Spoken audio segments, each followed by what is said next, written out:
Okay, so nandito na sa atin guys yung Realme 13 5G at ilang araw ko na rin ginagamit yung phone na to. At before ko gawin tong video na to, tinanong ko yung Realme kung magkano magiging official SRP nila sa phone na to at hindi ko alam. Kasi wala silang naibigay sa akin prior yung launch ng phone na to dito sa Philippines. So if ever man na malaman ko yung presyo habang ini-edit yung video na to, lilitaw somewhere dito sa screen ngayon. Pero kung wala talaga, wala. Baka ipin ko na lang dyan sa comment section. At dahil wala akong alam sa presyo ng phone na to, hindi ko maibibigay yung personal verdict ko dito sa phone na to kung sulit pa o hindi. Pero ibibigay ko sa inyo yung pros and cons na nakita ko sa phone na to, lahat ng mga benchmark scores, ilang SOT, gaano katagal ko na-charge yung phone na to, at marami pang iba. At sa dulo ng video na to, kayo mismo ang magsabi kung anong verdict nyo dito sa Realme 13 5G, ilagay nyo dyan sa comment section. Okay, so again guys, ito yung box ng Realme 13 5G. Wala namang masyadong kakaiba. Although, kapag tinignan nyo mabuti yung box, meron kayong makikitang maliliit na guhit. Ayan, glossy na guhit. Ayan o. Kita nyo? Yun lang naman. Medyo may texture na yung box ngayon. Pero other than that, wala na tayong mapansing kakaiba. Tapos, meron tayong Realme 13 5G sa bawat side. Okay? Ako nga pala, yun nandito sa likod ay yung top specs ng phone na to. Pati na rin yung variant na nandito sa atin which is 12 to 56GB at yung kulay green. Upon opening the box, ang una natin makikita ay yung document sleeve na merong make it real na text. So, tingnan natin yung laman ng kanyang document sleeve. So, meron tayo ditong text ulit. Hey, welcome to Realme family. Tapos, yung ating SIM ejector pin. Meron tayong documentations at saka yung jelly case na mukhang makapal naman. Hindi naman ganun ka-flimsy. Tapos, meron tayong added protection sa kanyang camera bump. Yan. So, okay naman. Makapal-kapal yung jelly case. At mukhang matagal-tagal natin itong pwedeng gamitin. Okay, so tabi ko lang to. At next natin makikita sa box ay yung mismong unit, which is yung Realme 13 5G. So, ang tawag nila dito guys ay speed green. Pero meron pa itong isang colorway, yung dark purple. Ayan yung itsura niya. Okay, so mamaya pag-usapan natin ulit yung design. Tapusin muna natin yung unboxing. Next natin makikita sa box ay yung kanyang charging cable, USB-A to USB-C. Tapos yung kanyang 45 watts na charger, USB-A yung port. Okay, so balikan natin guys yung design nitong Realme 13 5G. So makikita ninyo na napaka-modern naman at elegante itsura ng kanyang likuran, lalo na yung kanyang camera module. So meron tayong triple camera setup dito na mamaya pag-uusapan natin yung specs at yung camera samples. Tapos kung papansin niyo guys, yung likod, meron tayong pattern sa mas malaking part, samantalang yung latter part naman ay matte finish lang. Pero lahat yan guys ay hindi naman kapitin ng smudges or fingerprints, which is good. Tapos flat yung sides natin all over. Okay, tapos dito sa may right side, makikita natin yung ating volume up and down buttons, yung ating power lock button na fingerprint scanner na din. Tapos dito sa taas, makikita natin ang ating SIM tray, yung ating main microphone at yung ating secondary speaker. Ito guys yung kanyang SIM tray. So hybrid meron tayo dito. Pwede tayo magsalpak ng isang micro SD card or isang SIM or walang micro SD card pero dalawang SIM. At according sa website ng Realme, pwedeng dalawang 5G SIM yung salpak natin sa phone na to. Dito naman sa may left side, wala tayong makikitang kahit ano, pero gusto ko na rin i-point out na medyo makapal-kapal yung ating camera module dito sa likod. At kailangan talaga ng protection, mabuti na lang ganun yung design ng kanyang jelly case. Dito naman sa may ilalim, makikita natin yung ating USB-C port, main microphone, headphone jack, at yung main speaker. So basically guys, maganda yung mga buttons tsaka ports ng phone na to. Kompleto tayo, USB-C, headphone jack, meron tayong conventional na fingerprint scanner. So, happy naman ako overall sa mga nandito sa gilid. At ito na guys yung harap ng Realme 13 5G. So, makikita nyo na meron tayong punch-hole self-camera na nasa gitna at yung kanyang bezels dito sa taas tsaka dito sa may ibaba ay almost pantay. Pero mas makapal pa rin ng kaunti yung nandito sa baba compared dun sa taas. Yung dalawang gilid, pantay din. So, okay naman siya overall. Yun nga lang, hindi ko talaga masabi kung ma-justify natin itong bezels na to dahil hindi ko talaga alam yung presyo up to now. Tapos meron na rin tayong pre-installed na screen protector, so talagang gagamitin na lang natin yung phone na to. Ngayon meron pang inilagay na protection dito, yung Realme meron tong IP64 na rating, so kung maalikabukan o kaya maulanan, ganyan, mabasa, hindi agad-agad papasukin ng tubig. Pero wag na wag nating ilulubog to at isasama sa pagsuswimming natin kasi sigurado papasukin siya kung ganun yung gagawin natin. Pero yung mga simpleng talsik lang, okay lang yun.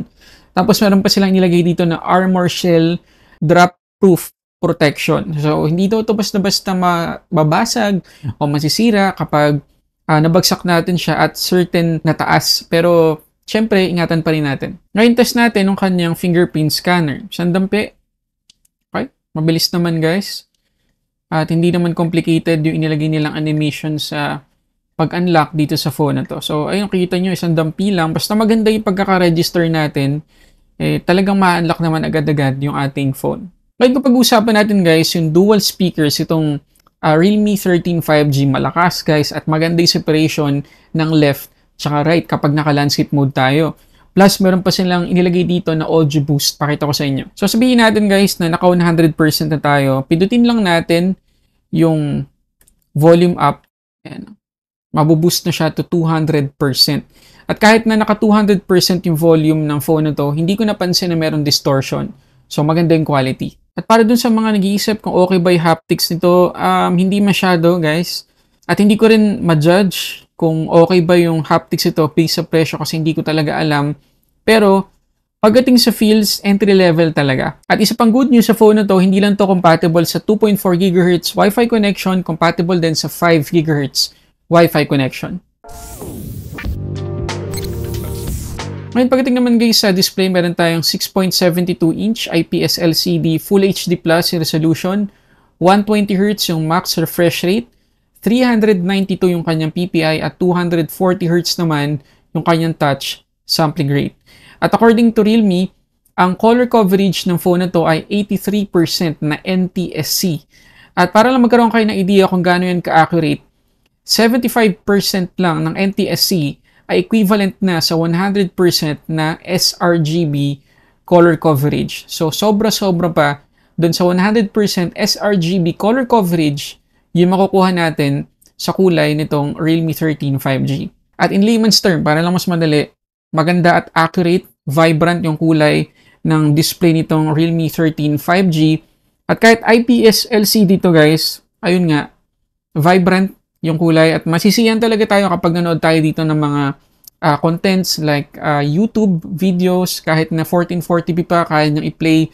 Pero check natin kung kaya niyang mag-play dito ng mga HD content sa mga streaming services. Okay, good news guys, kasi dito sa Netflix application, yung ating widevine security level ay level 1, tapos yung kanyang max playback resolution ay Full HD naman. So, ma-utilize naman natin yung kanyang Full HD Plus na resolution. Ngayon, silipin natin saglit guys yung display settings niya. So, meron tayong eye comfort dito at sa taas nun meron tayong screen color mode. So, dalawa yung preset natin, vivid tsaka natural. Siyempre, kung mas natural yung itsura ng kulay, ng contents na pinapanood natin, piliin lang natin yan. Tapos sa baba, makikita natin na pwede natin i-adjust yung color temperature. Tapos dito sa ibang baba, makikita natin yung video color boost. So, by the name itself, mas magiging maganda yung kulay ng contents na papanoorin natin kapag naka-enable yan. Yun nga lang, compatible lang siya sa ilang apps. At kahit naka-download na yung Netflix application, wala, hindi siya supported ng feature na to. At dito naman sa may baba, makikita natin yung options para sa screen refresh rate.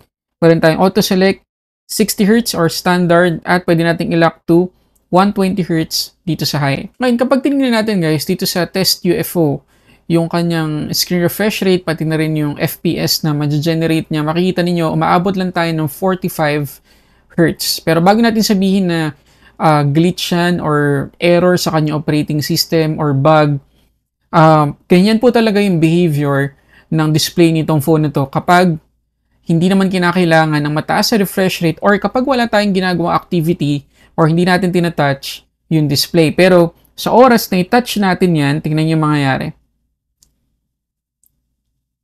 Nakakapag-generate siya ng 60 FPS. Ayan, tataas yung ating refresh rate to 60 Hz din. So makikita ninyo na ang laking tipid sa battery nung gagawin ng phone na to kapag hindi natin ginagalaw yung display. Ayan, nabababa ulit siya to 40 plus lang na hertz tsaka FPS. So ayun guys, so kapag na-encounter nyo to, huwag nyo isipin na bug.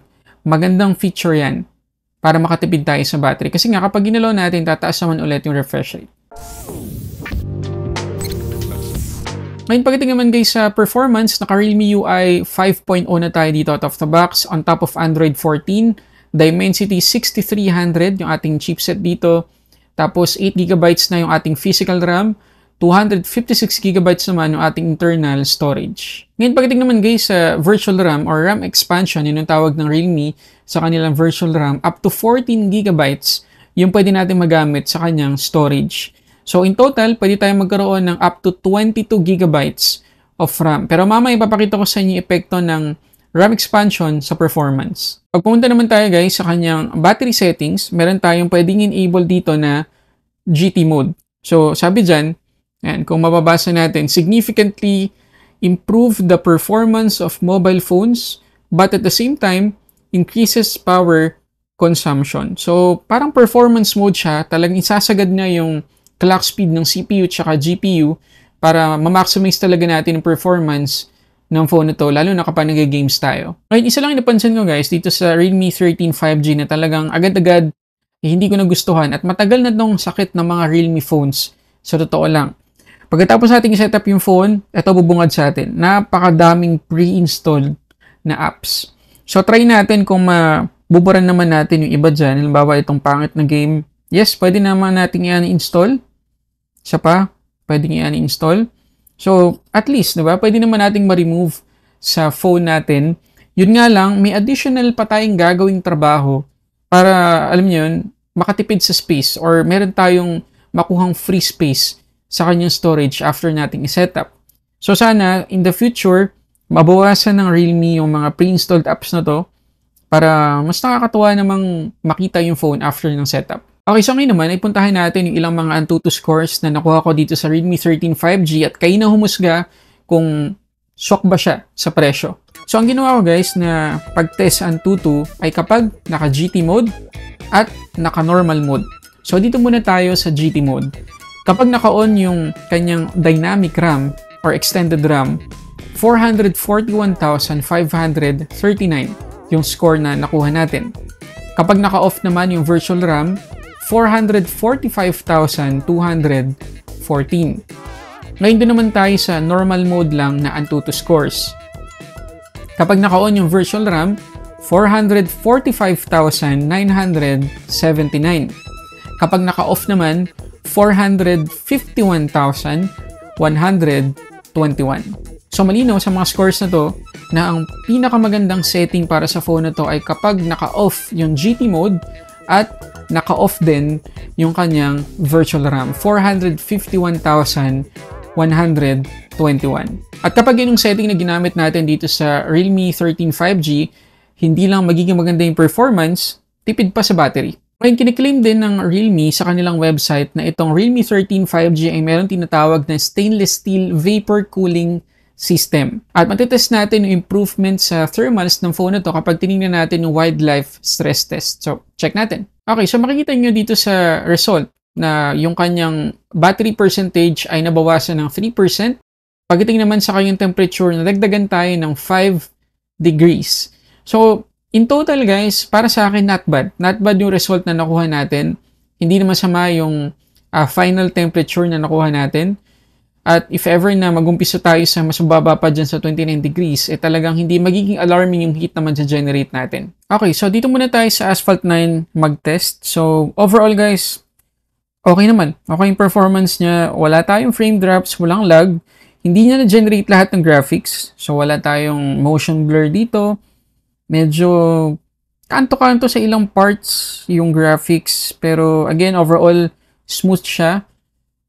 Naka-GT mode pala tayo ngayon. Tapos, ayan. Nakasagad siya. Okay naman.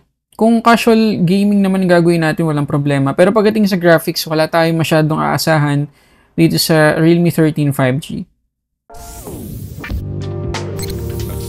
Okay, so dito naman tayo guys sa kanyang camera. So meron tayo ditong 50 megapixels f1.8 na merong OIS, yan yung kanyang main shooter. Pero meron tayong dalawang camera pa rito na hindi ko alam kung anong specs dahil hindi dineclare ng Realme. Pero malamang sa malamang, depth sensor yan, tsaka auxiliary camera. Tapos yung kanyang selfie camera ay 16 megapixels f2.45 na aperture. Ngayon check natin yung mga sample photos at videos kuha dito sa phone na to.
Okay, so dun tayo sa last part, yung kanyang battery. So meron tayong 5,000 mAh na capacity dito sa phone na to at 45 watts yung kanyang charging speed. So tingnan nyo naman guys, nakuha natin SOT dito sa Realme 13 5G. Almost 17 hours. Ang tindi guys. So ang ating setting dito ay auto, yung kanyang refresh rate. Tapos yung kanyang virtual RAM ay naka-off. Grabe guys, oh. 17 hours. Ang galing. Ngayon, pagdating naman sa charging, 16 to 100%. 1 hour and 16 minutes ko na charge yung phone na to. So, not bad pa rin. Okay, so yun na lahat guys sa mga natuklasan ko at nalaman dito sa Realme 13 5G. So, again, hindi ko alam kung ano yung official price ng phone na to upon creating this video. Pero if ever nga na alam ko na, lilitaw somewhere dito sa display. Pero, dahil hindi ko alam, habang ginagawa ko itong video na to, hindi ko mabibigay sa inyo yung final verdict ko dito sa phone na to. Overall, okay siya. Maganda siya, pero hindi ko alam kung swak siya dun sa presyo. So, kayo nang bahala dyan sa comment section. Bibilhin nyo ba yung phone na to? Sa tingin nyo ba sulit to? Kung hindi man sulit, pakilagay yung reason dyan sa baba. So, yun muna guys. Maraming salamat sa panonood. Para sa ating unboxing reviews. This is Sulit Tech Reviews.